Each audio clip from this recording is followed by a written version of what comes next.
मित्रों, चंपारण अपडेट्स में एक बार फिर से आपका स्वागत है। मैं प्रणब।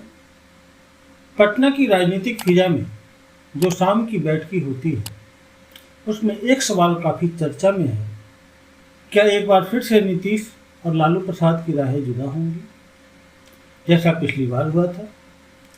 यह सब इसलिए हुआ है या हो रहा है कि अचानक से राजद और जदयू नेताओं ने कुछ ऐसे बयानात दिए हैं कि यह चर्चा चल रही है। सुधाकर सिंह और चंद्रशेखर ने जो भी कुछ हाल में नीतीश कुमार और मानस पर बोला है, उस पर जदयू के नेताओं के जो बयानात आए हैं, उससे ऐसा संदेश भी जाता हुआ दिख रहा है। दरअसल जब भी कुछ होता है तो यह समझ जाइए कि राजनीति में जो कुछ सामने होता है वो न होकर होता वो है जिस पर चर्चा नहीं हो रही होती है। सूचना है कि सिंगापुर जाने से पहले लालू प्रसाद ने अपने बेटों और करीबियों को यह साफ साफ कह दिया है कि जब तक मैं न आऊं, किसी को नीतीश कुमार के खिलाफ व्यक्तिगत रूप से न कोई टीका टिप्पणी करनी है, न कोई बयान देना है। इसमें यह साफ है कि बेटे बेटियों के अलावा कुछ बेहद सीमित लोग हैं जिनके पास ये संदेश उन्होंने दे रखा है, क्योंकि उन्हें पता है कि नीतीश कुमार को जब भी कोई अंतर पड़ेगा या दिक्कत होगी तो उस परिवार के सदस्यों के बयान आने पर ही होगा, अन्यथा कोई कुछ बोलता रहे। सब जानते हैं कि राजद वन मैन शो है, जो लालू प्रसाद बोलेंगे वही होगा। रही बात सुधाकर सिंह जैसों की, तो इससे सरकार की सेहत पर फिलहाल कोई फर्क पड़ने नहीं जा रहा है।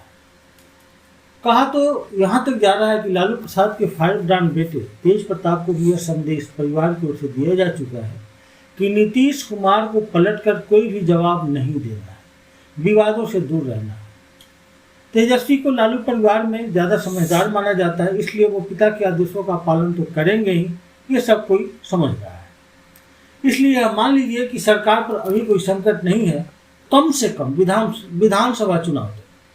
हाँ, यदि कोई इमरजेंसी हो जाए तो चीज़ें अचानक बदल सकती हैं, आकलन गलत हो सकता है, चर्चाएं सही हो सकती हैं, पर फिलहाल ऐसी कोई बात दिख नहीं रही है। ऐसे में सवाल यह उठता है कि सुधाकर सिंह और चंद्रशेखर जो भी कुछ बोल रहे हैं उससे फायदा क्या होगा? इसका जवाब है कि सुधाकर सिंह को नीतीश से व्यक्तिगत खुन्नस है, तो चंद्रशेखर चाहते हैं कि वो चर्चा में बने रहें। साथ ही ऐसा करके वे लालू प्रसाद के संकुचित सामाजिक न्याय की परिभाषा में एक अलग से अध्याय जोड़ें, जिससे मधेपुरा के बैकवर्ड और मुसलमानों का समीकरण और भी मजबूती से जम जाए। जो भी महत्वाकांक्षी नेता है, खासकर जो विधायक हैं, उनके लिए लोकसभा चुनाव में अपने बयानों से हुए हानि और लाभ को परखने का एक मौका होता है। मधेपुरा में वक्त बेवक्त शरद यादव से लेकर लालू यादव तक बेपटरी हो चुके हैं। ऐसे में चंद्रशेखर की नज़र आसपास के 3-4 जिलों पर टिक गई है, क्योंकि वो लगातार 3 बार से राजद के टिकट पर मधेपुरा से विधायक बन रहा है। दूसरी ओर जदयू के भी कुछ नेता इसका विरोध कर रहे हैं, मानस की चौपाइयों का पाठ भी किया है। उनमें कुछ ऐसे भी हैं जो नीतीश कुमार के पुराने संगी साथी हैं और मुँह लगे भी, उनकी बैठकी में शामिल भी होते हैं और कई बार नीतीश कुमार उनकी बातों पर कुछ फैसले भी ले लेते हैं। यह भी चर्चा है कि फिर से नीतीश कुमार की एनडीए में वापसी होगी। यह कहना तो भी दिल्ली दूर है, क्योंकि यह होगा भी तो लोकसभा चुनावों के बाद, और वो भी किस तरह से होगा ये कहना बेहद मुश्किल है। अभी तो सामाजिक न्याय की लड़ाई ही चलेगी, और ऐसे में यह कहना कि सरकार की सेहत बिगड़ेगी कहना महज एक शिगुफा ही है, क्योंकि इस सरकार की चाबी लालू प्रसाद के हाथ में है और इस बार उन्होंने इसे सिंगापुर में भी अपने पास ही रखा है, किसी को दिया नहीं।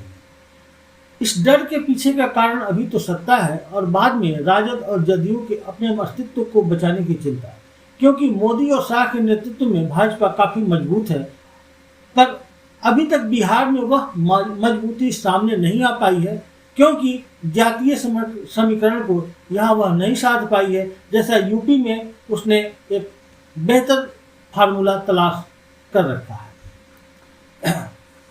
हालांकि यह काम चल रहा है। अभी हाल में दिल्ली में भाजपा की एक बड़ी बैठक हुई थी, जिसमें उन सभी राज्यों में जिनमें चुनाव होने हैं उनसे यह साफ साफ कहा गया है और ये प्रदेश नेतृत्व के ऊपर जिम्मेदारी दी गई है कि आप अपने प्लान को पेश करें। बिहार से भी प्लान मांगा गया है, लोगों ने दिया भी है। हालांकि अभी उस पर काम अभी हो रहा है, चर्चाएं अभी चलेंगी, उसमें एक लंबा वक्त लगेगा। लेकिन लोकसभा चुनाव के मद्देनजर केंद्र की जो सरकार है वह ये आकलन बिहार में भी करवा रही है कि किन जिलों में, किन सीटों पर क्या जातीय समीकरण है, वहाँ क्या फीडबैक है, अभी जो उम्मीदवार हैं या जो जीते हुए लोग हैं उनके बारे में किस तरह की चर्चाएं चल रही हैं। इसलिए ये चर्चाएं तो चलेंगी, राजनीति है, चुनाव है तो अपनी जगह है, चर्चाएं तो चलती रहेंगी।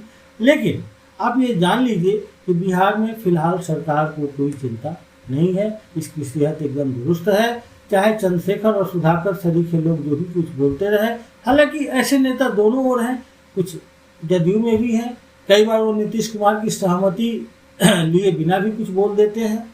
लेकिन जब भी कोई बड़ा डिसीजन होगा तो निश्चित तौर पे नीतीश कुमार ही उसके जिम्मेदार होंगे और वही उस काम को करेंगे भी। हालांकि इन तमाम जो चर्चाएं हैं, दरअसल इस डर के पीछे का कारण अभी तो सत्ता है और बाद में राजद और जदयू के अपने अस्तित्व को बचाने की चिंता, क्योंकि मोदी और शाह के नेतृत्व में भाजपा काफ़ी मजबूत है और अभी तक वह बिहार में वो फार्मूला, जातीय फार्मूला या सामाजिक न्याय का फार्मूला या आप सत्ता का फार्मूला भी कह सकते हैं, नहीं खोज पाई है जैसा उसने यूपी में कर लिया है। तलाश जारी है उस फार्मूले की, चुपचाप काम भी चल रहा है। यह सब आपको बताएंगे अगले वीडियो में कि दिल्ली में हाल में हुई भाजपा की बैठक में बिहार भाजपा से क्या क्या मांगा गया है और इस पर क्या काम चल रहा है।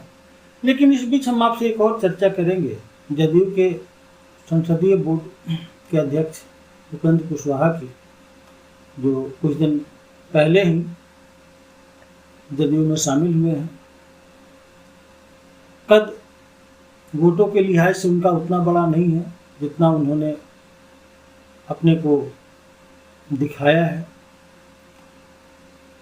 इस बीच एक चर्चा चल पड़ी कि उपेंद्र कुशवाहा को फिर से उपेंद्र कुशवाहा को दरअसल डिप्टी सीएम बनाया जा सकता है। उन्होंने कहा भी कि इस तरह की चर्चाएं अच्छी लगती हैं। कई कयास सामने आए, अंत में स्थिति ऐसी हुई कि मुख्यमंत्री को सामने आना पड़ा। उन्होंने कहा कि नहीं, ऐसी कोई बात नहीं है, जो डिप्टी सीएम है बस वही काफ़ी है, उसके अलावा किसी और डिप्टी सीएम की ज़रूरत बिहार में नहीं है।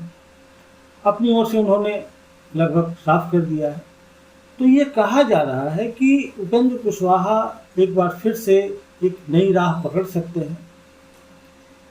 इसमें पूरी चर्चा करेंगे कि किस तरह उपेंद्र कुशवाहा का अब तक सफ़र रहा है, वो क्या चाहते हैं, और नीतीश कुमार से इसके पहले भी वो साथ आए थे, अलग भी हुए, फिर से साथ आए हैं, एक बार फिर से अलगाव की चर्चा हो रही है।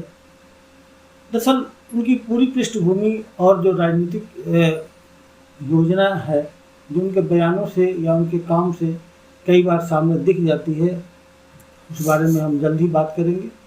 मित्रों, तब तक के लिए आप चंपारण अपडेट्स को अपना समर्थन, अपना प्यार देते रहें। आप जिस वीडियो को भी देख रहे हैं या उसका विषय, तमाम चीज़ें अगर अच्छा लग रहा है तो आप उसको शेयर करें, लाइक करें, सब्सक्राइब करें। हाँ, अपना कमेंट ज़रूर दें, क्योंकि आपके सुझाव हमारे लिए अमूल्य हैं। मित्रों, फिलहाल इतना ही। धन्यवाद।